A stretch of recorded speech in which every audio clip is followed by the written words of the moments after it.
Friends, welcome back to Anvesha channel. आज हम लोग पढ़ेंगे आधुनिक काल। ठीक है, तो आज हम लोग आधुनिक काल मतलब स्टार्ट करने वाले थे, तो आज हम लोग आधुनिक काल पढ़ेंगे। ठीक है, तो आधुनिक काल के अंतर्गत हिंदी गद्य का उद्भव और विकास। ठीक है, तो हिंदी गद्य का उद्भव और विकास ये टॉपिक हमारे सिलेबस में है। ठीक है, तो इसको हम लोग पूरे विस्तार से पढ़ेंगे। ठीक है, तो चलिए पढ़ना स्टार्ट करते हैं। देखिए, आधुनिक आधुनिक शब्द अधुना अधुना से निकला है। ठीक है, तो ये अधुना संस्कृत के अधुना शब्द से बना है। ठीक है, तो ये संस्कृत के अधुना शब्द से बना है। ठीक है, अगर हम अधुना शब्द का अर्थ देखते हैं कि अधुना शब्द का क्या अर्थ होता अब। ठीक है, अधुना शब्द का क्या अर्थ होता अब हम लोग देखते हैं गद का क्या अर्थ होता है। ठीक है, देखिए गद की उत्पत्ति कहाँ से हुई है। देखिए, गद संस्कृत की गद धातु से उत्पन्न हुआ है। ठीक है, तो गद संस्कृत के गद धातु से उत्पन्न हुआ है। और गद का अर्थ क्या होता है। देखिए, स्पष्ट कहना, कथन करना या फिर वर्णन करना। ठीक है, देखिए गद का अर्थ क्या होता है, जो छंद रहित वाक्य हो। ठीक है, जो क्या हो, छंद रहित वाक्य हो या वाक्य समूह जो गाया ना जा सके। ठीक है, मतलब जो छंद रहित हो और मतलब ऐसा वाक्य समूह जिसे गाया ना जा सके। ठीक है, तो वो गद्य कहलाता है। ठीक है, अब देखिए गद्य का लक्ष्य। ठीक है, गद्य का लक्ष्य क्या है। ठीक है, उसका उद्देश्य क्या है। ठीक है, तो देखिए, सहज सरल सीधे शब्दों के माध्यम से अपनी बात श्रोता तक पहुंचाना ही गद्य का लक्ष्य है। ठीक है, अब देखिए ये काफी इंपॉर्टेंट है। ठीक है, तो देखिए यहाँ पे आयुर्वेद में संस्कृत गद्य का प्राचीनतम रूप देखने को मिलता है। ठीक है, तो ये काफी इंपॉर्टेंट है। ठीक है, पूछा जा सकता है कि मतलब गद्य का सबसे प्राचीनतम रूप कहाँ देखने को मिलता है, तो आयुर्वेद में। ठीक है, तो आयुर्वेद में संस्कृत गद्य का प्राचीनतम रूप देखने को मिलता है। आगे देखिए, हिंदी साहित्य के गद्य का क्रमबद्ध इतिहास। ठीक है, अगर हम इसको क्रम से देखेंगे, ठीक है, क्रमबद्ध इतिहास 19वीं शताब्दी से प्राप्त होता है। ठीक है, तो ये याद रखिएगा आप लोग कि हिंदी साहित्य गद्य का जो क्रमबद्ध इतिहास है वो 19वीं सदी से प्राप्त होता है। 19वीं सदी ही माना गया है। ठीक है, अब देखिए आगे, आधुनिक काल से पूर्व। ठीक है, आधुनिक काल से पहले। ठीक है, गद्य के प्राचीनतम 4 रूप प्राप्त होते हैं। ठीक है, तो आधुनिक काल से पहले ही गद्य के रूप देखे जाते थे। ठीक है, देखिए सबसे पहले राजस्थानी गद्य। ठीक है, फिर ब्रज भाषा गद्य, फिर दक्कनी गद्य और खड़ी बोली गद्य। ठीक है, तो प्राचीनतम 4 रूप प्राप्त होते हैं। ठीक है, जिसमें जैसे हम लोग को राजस्थानी गद्य में हमें गद्य के रूप देखने को मिलते हैं। ठीक है, देखिए आगे हम लोग पढ़ते हैं। देखिए, आदिकालीन हिंदी गद्य की पुस्तकें। ठीक है, तो देखिए आदिकाल में भी कुछ हिंदी गद्य पुस्तकें मिलती है। ठीक है, तो आदिकाल में कुछ हिंदी के गद्य पुस्तकें मिलती है। ठीक है, जिसमें गद्य का प्रयोग स्पष्ट रूप से होते हुए दिखाई देता है। ठीक है, जिसमें कुछ महत्वपूर्ण है। देखिए, इन रचनाओं में गद्य के रूप देखे जाते हैं। ठीक है, सबसे पहले देखिए कुवलय माला। ठीक है, इसके रचयिता उद्धोतन सूरी है। ठीक है, और इसकी रचना 9वीं सदी में हुई थी। ठीक है, फिर देखिए राउल बेल। ठीक है, ये काफी इंपॉर्टेंट है, ये सब पूछा जाता है एग्जाम में, तो आप लोग ध्यान दीजिएगा। राउल बेल के रचनाकार कौन है, रोड़ा कवि। ठीक है, और ये 10वीं सदी में इसकी रचना हुई। ठीक है, फिर नेक्स्ट देखिए उक्ति व्यक्ति प्रकरण। ठीक है, ये 12वीं सदी और इसके रचनाकार दामोदर शर्मा है। ठीक है, फिर वर्ण रत्नाकर रचना के रचनाकार कौन है, ज्योतिश्वर ठाकुर। ठीक है, और ये रचना 14वीं शताब्दी में मिलती है। ठीक है, तो क्या है कि इन सबों में हिंदी गद्य के दर्शन होते हैं। ठीक है, मतलब इन सब रचनाओं में हिंदी गद्य देखे जाते हैं। ठीक है, थोड़े बहुत देखे जाते हैं। ठीक, सबसे पहले देखते हैं राजस्थानी गद्य। ठीक है, तो राजस्थानी गद्य में गद्य के रूप देखे जाते हैं। ठीक है, जैसे मैंने यहाँ पे बताया वही सारे हैं। ठीक है, कुबले माला, ठीक है, फिर राउल बेल, उक्ति व्यक्ति प्रकरण और वर्ण रत्नाकर। ठीक है, कभी कभी इसका कालक्रम के अनुसार पूछ लिया जाता है। ठीक है, तो आप लोग ट्रिक से भी याद कर सकते हैं। ठीक है, KRUV, ठीक है, KRUV। ठीक है, इस तरीके से हमें याद, इसका मतलब क्रमबद्ध रूप से हम लोग इसको याद कर सकते हैं। ठीक है, सबसे पहले कुबले माला, ठीक है, उसके बाद फिर राउल बेल, फिर उक्ति व्यक्ति प्रकरण, ठीक है, फिर वर्ण रत्नाकर। अब देखिए ये जो राजस्थानी गद्य है, ठीक है, ये काफी इंपॉर्टेंट है। ठीक है, यहाँ से क्वेश्चन आते हैं, तो इन रचनाओं को हम लोग थोड़े डिटेल से पढ़ लेते हैं। ठीक है, देखिए राजस्थानी गद्य, ठीक है, इसमें कुबले माला आ गया। ठीक है, इसके लेखक उद्धोतन सूरी है। ठीक है, और इसका समय 9वीं सदी है। ठीक है, नेक्स्ट देखिए राउल बेल। राउल बेल क्या है? एक प्रेम कहानी है। ठीक है, इसके लेखक रोड़ा कवि है। ठीक है, इसका समय 10वीं सदी, और ये शिलाकृत, ठीक है, शिलाकृत कृति है। ठीक है, देखिए शिलाकृत का मतलब क्या होता है? देखिए जो मतलब पत्थर में, ठीक है, पत्थर के स्तंभ पर, ठीक है, पत्थर के स्तंभ पर कोई बात लिखवा दी जाए। ठीक है, जैसे पहले के राजा महाराजा होते थे, ठीक है, वो क्या करते थे? पत्थर पर मतलब लिखवा देते थे। ठीक है, तो ये क्या है कि पत्थर के स्तंभ पर लिखा हुआ है। ठीक है, तो ये जो रचना है राउल बेल, ठीक है, तो ये पत्थर या पत्थर के शिलांकित पर लिखा गया है। ठीक है, तो ये रचना आप लोग याद रखिएगा, ये शिलाकृत कृति है। ठीक है, फिर आगे देखिए यह एक चंपू काप है। ठीक है, अब चंपू मतलब क्या हो गया? इसमें गद और पद दोनों होते हैं। ठीक है, जिसमें गद और पद दोनों होंगे वो चंपू काव्य कहलाएंगे। ठीक है, फिर नेक्स्ट देखिए यह प्रेम काव्य है। ठीक है, तो राउल बेल क्या है? प्रेम काव्य है। आगे देखिए जो राउल बेल है, ठीक है, इसमें क्या है कि हिंदी की 7 बोलियों के शब्द मिलते हैं। ठीक है, और ये नक्सिक वर्णन है। ठीक है, इसमें नक्सिक वर्णन किया गया है। ठीक है, नक्सिक मतलब क्या होता है? नाखून। ठीक है, नाखून से सिर तक सौंदर्य वर्णन। ठीक है, मतलब नायिका के नाखून से सिर तक का वर्णन होता है। फिर नेक्स्ट देखिए रामचंद्र तिवारी। ठीक है, रामचंद्र तिवारी क्या कहते हैं? देखिए एक सामंत की 7 नायिकाओं का नक्सिक वर्णन मिलता है। ठीक है, तो इसमें एक सामंत के 7 नायकों के 7 नायिकाओं का नक्सिक वर्णन मिलता है। फिर आगे नेक्स्ट देखिए उक्ति व्यक्ति प्रकरण। ठीक है, तो इस रचना के रचनाकार दामोदर शर्मा है। ठीक है, और इनका समय 12वीं सदी है, और यह रचना एक व्याकरणिक ग्रंथ है। ठीक है, और ये क्या है? एक व्याकरणिक ग्रंथ है। ठीक है, और दामोदर शर्मा ने यह रचना क्यों रची थी? क्यों? देखिए यहाँ पे राजकुमारों को, ठीक है, राजकुमारों को भाषा का ज्ञान देने के लिए इस ग्रंथ की रचना की थी। नेक्स्ट देखिए वर्ण रत्नाकर। ठीक है, वर्ण रत्नाकर का समय 14वीं सदी है। ठीक है, इसके रचनाकार ज्योतिश्वर ठाकुर है। ठीक है, फिर आगे देखिए यह मुख्यतः मैथिली भाषा में, ठीक है, याद रखिएगा आप लोग, यह मुख्यतः मैथिली भाषा में ज्योतिश्वर ठाकुर द्वारा रचित गद्य की पुस्तक है। इसकी भाषा मैथिली हिंदी है। मैथिली में लिखा गया पुस्तक वर्ण रत्नाकर है। ठीक है, तो ये याद रखिएगा आप लोग, यह मैथिली हिंदी में रचित है। इसके संपादक डॉक्टर सुनीति कुमार चटर्जी ने किया था। ठीक है, इसका संपादन डॉक्टर सुनीति कुमार चटर्जी ने किया था। फिर आगे देखिए इन रचनाओं के अलावे धनपाल कथा, तत्व विचार, ठीक है, पृथ्वी चंद्र चरित्र, ठीक है, इसको वाग विलास भी कहा जाता है। ठीक है, इसमें ये राजस्थानी गद्य की प्रमुख रचनाएं। ठीक है, तो ये सारे भी राजस्थानी गद्य की प्रमुख रचनाएं हैं।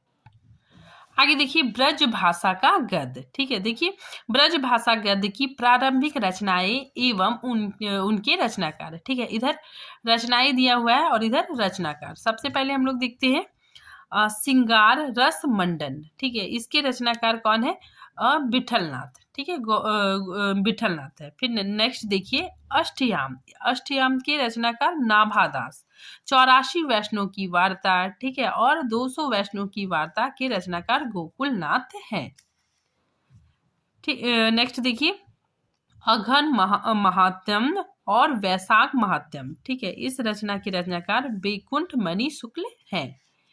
ठीक है, नेक्स्ट देखिए बेताल पचीसी। इनके रचनाकार सूरती मिश्र हैं। देखिए ब्रज भाषा का गद्य, ठीक है, इसके बारे में हम लोग थोड़ा डिटेल से पढ़ लेते हैं। देखिए यहाँ पे, इसमें गोस्वामी विठलनाथ कृत श्रृंगार रस मंडन, ठीक है, यमुना नाष्टक नवरत्न सटीक है, ठीक है। देखिए सबसे पहले हम लोग देखते हैं कि विठलनाथ कौन थे, ठीक है। तो बल्भाचार्य के पुत्र विठलनाथ थे और विठलनाथ के पुत्र गोकुलनाथ थे, ठीक है।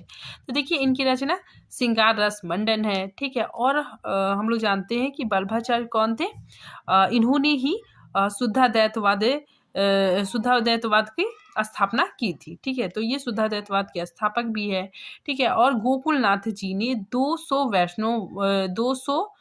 वैष्णव की वार्ता और 84 वैष्णव की वार्ता की रचना की है, ठीक है। देखिए यहाँ पे जो विठलनाथ के शिष्य थे, ठीक है, जो विठलनाथ के शिष्य थे, ठीक है, उसको लेकर 200 वैष्णव वार्ता लिखी गई, ठीक है। और बल्भाचार्य के शिष्यों को लेकर, ठीक है, बल्भाचार्य के शिष्यों को लेकर 84 वैष्णव की वार्ता लिखी गई है। यहाँ पे देखिए जो विठलनाथ है, ठीक है, इनके पुत्र गोकुलनाथ है, ठीक है। और इनकी रचनाएं 84 वैष्णव की वार्ता है, ठीक है। और इसमें 84 वैष्णव की वार्ता में 84 शिष्य बल्भाचार्य के शिष्यों का वर्णन है, ठीक है। फिर 252 वैष्णव की वार्ता है, ठीक है। इस रचना में 252 विठलनाथ के शिष्यों का जीवन वृत्त इसमें है, ठीक है। नेक्स्ट देखिए नाभादास द्वारा रचित अष्टयाम, ठीक है, 1603 में रचित हुई,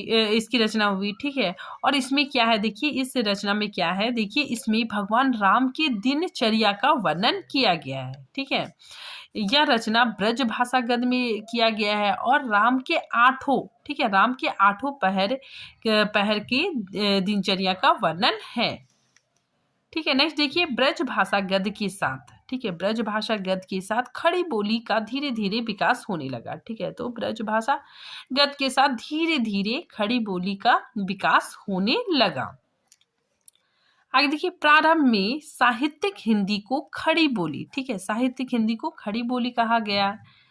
फिर नेक्स्ट देखिए खड़ी बोली गद्य का उदय, ठीक है, खड़ी बोली गद्य का उदय 14वीं शताब्दी में दक्षिण भारत में हुआ। हम लोग राजस्थानी गद्य पढ़ लिए, ठीक है, ब्रज भाषा गद्य पढ़ लिए, ठीक है। अब आगे दक्कनी हिंदी का विकास, ठीक है, उसके बाद फिर दक्कनी हिंदी का विकास होता है, ठीक है। इसके बारे में हम लोग देखते हैं, ठीक है, कि दक्कनी हिंदी का विकास कैसे होता है, ठीक है। देखिए दिल्ली के आसपास के क्षेत्र में जो सैनिक कर्मचारी थे, ठीक है, दक्षिण भारत की तरफ बढ़ने लगे, ठीक है, मतलब उत्तर भारत से जो सैनिक थे कर्मचारी थे, ठीक है, और भी लोग थे वो दक्षिण भारत की ओर बढ़ने लगे, ठीक है। यहाँ के कर्मचारी एवं व्यापारी दक्षिण भारत पहुंचे, ठीक है। और वहाँ ये लोग क्या करते, संपर्क, एक दूसरे से संपर्क करते, ठीक है, संपर्क के माध्यम से दक्कनी हिंदी का विकास हुआ, ठीक है। तो एक दूसरे से संपर्क करने से दक्कनी हिंदी का विकास हुआ।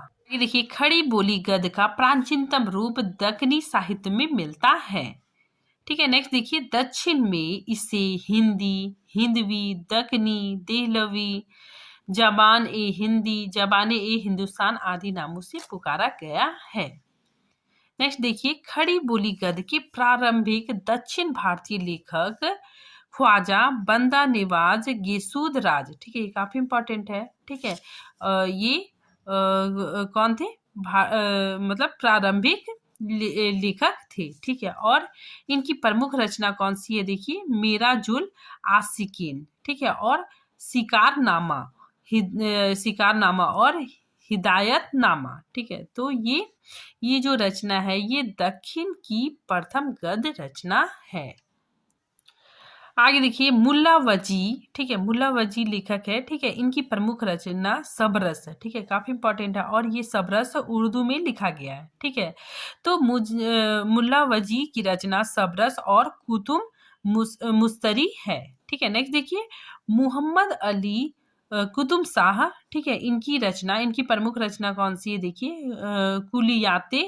कुली कुतुब शाह, ठीक है। फिर नेक्स्ट देखिए, ये काफी इंपॉर्टेंट है, सैयद हुसैन अली खान। ठीक है, इन्होंने जो रचना लिखी चार दरवेश। ठीक है, चार दरवेश क्या है, ये फारसी कृति है। ठीक है, और जिसका अनुवाद, ठीक है, हुसैन अली, ठीक है, हुसैन अली ने अपने पुत्रों के लिए दक्षिणी हिंदी में किया। ठीक है, तो ये याद रखिएगा आप लोग, चार दरवेश क्या है, ये फारसी कृति है। ठीक है, और जिसका अनुवाद सैयद हुसैन ने अपने पुत्रों के लिए दक्षिणी हिंदी में किया था। ठीक है, नेक्स्ट देखिए, मेरा जुल आस्कीन। ठीक है, ये क्या है, दक्कनी गद्य की प्रथम कृति है। ठीक है, तो याद रखिएगा आप लोग, ये जो रचना है ये दक्कनी गद्य की प्रथम कृति है। ठीक है, नेक्स्ट देखिए, सबरस क्या है, उर्दू साहित्य की प्रथम गद्य कृति है। ठीक है, ये भी काफी इंपॉर्टेंट है।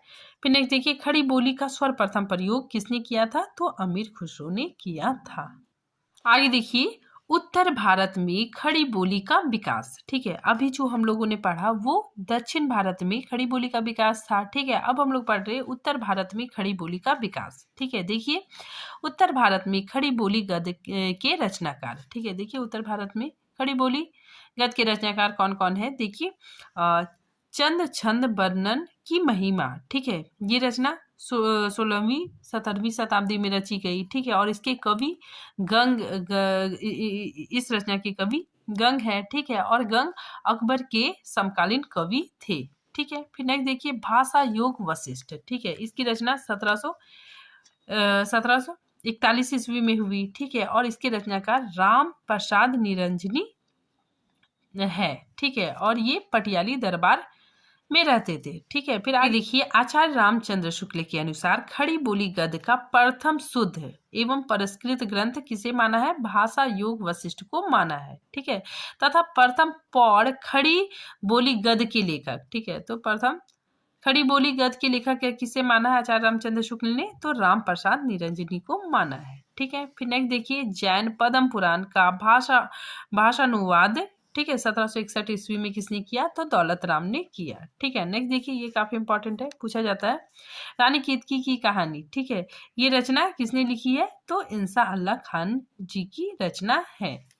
ठीक है, नेक्स्ट देखिए, अब हम लोग पढ़ते हैं 19वीं शताब्दी के हिंदी गद्य का स्तंभ। ठीक है, तो 19वीं शताब्दी में हिंदी गद्य का स्तंभ। ठीक है, तो सबसे पहले देखिए, चार स्तंभ थे। ठीक है, तो सबसे पहले मुंशी सदा सुखलाल नियाज। ठीक है, ये दिल्ली के रहने वाले थे। ठीक है, दिल्ली के निवासी थे। ठीक है, और इनका समय 1756 ईस्वी से 1828 ईस्वी माना जाता है। ठीक है, और इनकी जो रचना है सुख सागर। ठीक है, इनकी रचना कौन सी है, सुख सागर। ठीक है, और सुख सागर का जो विषय वस्तु है, ठीक है, सुख सागर का जो विषय वस्तु क्या है, देखिए, विष्णु पुराण आधारित रचना है। ठीक है, तो ये सुख सागर विष्णु पुराण आधारित रचना है। आगे देखिए, इंसा अल्लाह खान। ठीक है, ये लखनऊ के रहने वाले थे। ठीक है, और इनका समय 1752 से 1827 ईस्वी माना जाता है। ठीक है, और इनकी रचना रानी केतकी की कहानी। ठीक है, और रानी केतकी की कहानी को उदयभान चरित्र भी कहा जाता है। ठीक है, और यह रचना, ठीक है, रानी केतकी की कहानी, ठीक है, यह रचना हास्य प्रधान श्रृंगार रचना है। ठीक है, मतलब इसकी जो शैली है वो हास्य प्रधान शैली है। आगे देखिए, इन्होंने अपनी भाषा को 3 प्रकार के शब्दों से मुक्त रखने की बात की है। ठीक है, तो इंसा अल्लाह खान ने क्या किया है, 3 प्रकार के शब्दों से मुक्त रखा है। ठीक है, अपनी रचनाओं में। ठीक है, देखिए, किन किन चीजों से, सबसे पहले बाहर की बोली। ठीक है, मतलब अरबी फारसी के शब्द हो गए। ठीक है, फिर गंवारी। ठीक है, गंवारी मतलब ब्रज और अवधि। ठीक है, फिर भाखापन मतलब संस्कृत। मतलब इन 3 चीजों के शब्दों से अपनी रचनाओं को बाहर रखने का प्रयत्न किया है। ठीक है, तो इंसा अल्लाह खान ने क्या किया है कि इन तीनों, ठीक है, इन तीन चीजों के शब्दों से अपने रचनाओं को बाहर रखने का प्रयत्न किया है। ठीक है, नेक्स्ट देखिए, लल्लू लाल। ठीक है, इन्होंने भी काफी अहम योगदान दिया। ठीक है, तो देखिए, लल्लू लाल आगरा के निवासी थे। ठीक है, और इनका समय 1773 से 1825 ईस्वी है। ठीक है, इनकी सबसे फेमस रचना प्रेम सागर है। ठीक है, ये पूछा जाता है कि प्रेम सागर किसकी रचना है, तो लल्लू लाल जी की है। ठीक है, तो देखिए प्रेम सागर में क्या है, श्री भद्र भागवत महापुराण के दसम स्कंद पर आधारित रचना है। ठीक है, आगे देखिए, ये काफी इंपॉर्टेंट है। ठीक है, याद रखिएगा आप लोग, कभी कभी पूछा जाता है एग्जाम में कि सर्वप्रथम मुंशी लल्लू लाल ने प्रेम सागर ग्रंथ में खड़ी बोली शब्द का प्रयोग किया। ठीक है, तो सर्वप्रथम किसने किया, तो लल्लू लाल ने प्रेम सागर ग्रंथ में खड़ी बोली शब्द का प्रयोग किया। ठीक है, फिर आगे देखिए गिल क्राइस्ट। ठीक है, ये भी काफी इंपॉर्टेंट है। ठीक है, गिल क्राइस्ट ने खड़ी बोली को टकसाली भाषा कहा है। ठीक है, नेक्स्ट आगे देखिए सदल मिश्र। ठीक है, देखिए सदल मिश्र बिहार के रहने वाले थे। ठीक है, और इनकी प्रमुख कृति, ठीक है, इनकी प्रमुख कृति नासिकेतो पाखंड। ठीक है, इनकी इस कृति की रचना 1803 ईस्वी में हुई। ठीक है, और इसमें क्या है कि नचिकेता की कथा पर आधारित रचना है। ठीक है, नासिकेतो पाखंड नचिकेता कथा पर आधारित रचना है। ठीक है, देखिए हिंदी गद्य के 4 स्तंभ को हम लोग पढ़ लिए। ठीक है, अब हम लोग पढ़ेंगे फोर्ट विलियम कॉलेज का खड़ी बोली गद्य में सहयोग। ठीक है, तो फोर्ट विलियम कॉलेज ने भी खड़ी बोली गद्य में काफी सहयोग किया। ठीक है, तो चलिए हम लोग इसको पढ़ना स्टार्ट करते हैं। ठीक है, इसका समय फोर्ट विलियम कॉलेज कब से कब तक कार्यरत रहा, तो 1800 से 1854 ईस्वी तक। ठीक है, फिर आगे देखिए फोर्ट विलियम कॉलेज ये कलकत्ता में यह स्थापित था। ठीक है, और इसका स्थापना वर्ष 1800 ईस्वी माना जाता है। ठीक है, तो फोर्ट विलियम कॉलेज की स्थापना कब हुई थी, तो 1800 ईस्वी में हुई थी। अब फोर्ट विलियम कॉलेज के स्थापक कौन थे, देखिए ईस्ट इंडिया कंपनी के तत्कालीन गवर्नर जनरल लॉर्ड मार्किवस वेलेजी। ठीक है, लॉर्ड वेलेजी थे। ठीक है, अब देखिए इस कॉलेज का उद्देश्य क्या था। ठीक है, मतलब ये कॉलेज खुला क्यों था। ठीक है, देखिए इसका उद्देश्य क्या था, अंग्रेज अधिकारियों के लिए एक ऐसा विद्यालय का निर्माण किया गया जहां पर अंग्रेज प्रशासनिक अधिकारी, ठीक है, जो अंग्रेज प्रशासनिक अधिकारी थे, ठीक है, अंग्रेज अधिकारी थे, ठीक है, वो भारत की भाषाओं का ज्ञान प्राप्त कर सके। ठीक है, अंग्रेज प्रशासनिक अधिकारियों को भाषा का ज्ञान कराने के लिए फोर्ट विलियम कॉलेज की स्थापना किया गया था। ठीक है, तो इसका मुख्य उद्देश्य हम लोग जान गए कि प्रशासनिक अधिकारियों को भाषा का ज्ञान कराने के लिए फोर्ट विलियम कॉलेज की स्थापना की गई थी। ठीक है, और ये कब से कब तक कार्यरत रहा, तो 1800 ईस्वी से 1854 ईस्वी तक ये मतलब कार्यरत रहा। ठीक है, उसके बाद फिर बंद हो गया।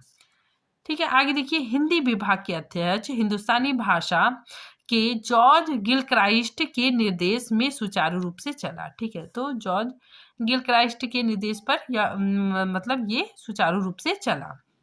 ठीक है, आगे देखिए फोर्ट विलियम कॉलेज में हिंदुस्तानी के पहले प्रोफेसर, ठीक है, तो पहले प्रोफेसर कौन थे, जॉर्ज गिलक्राइस्ट थे।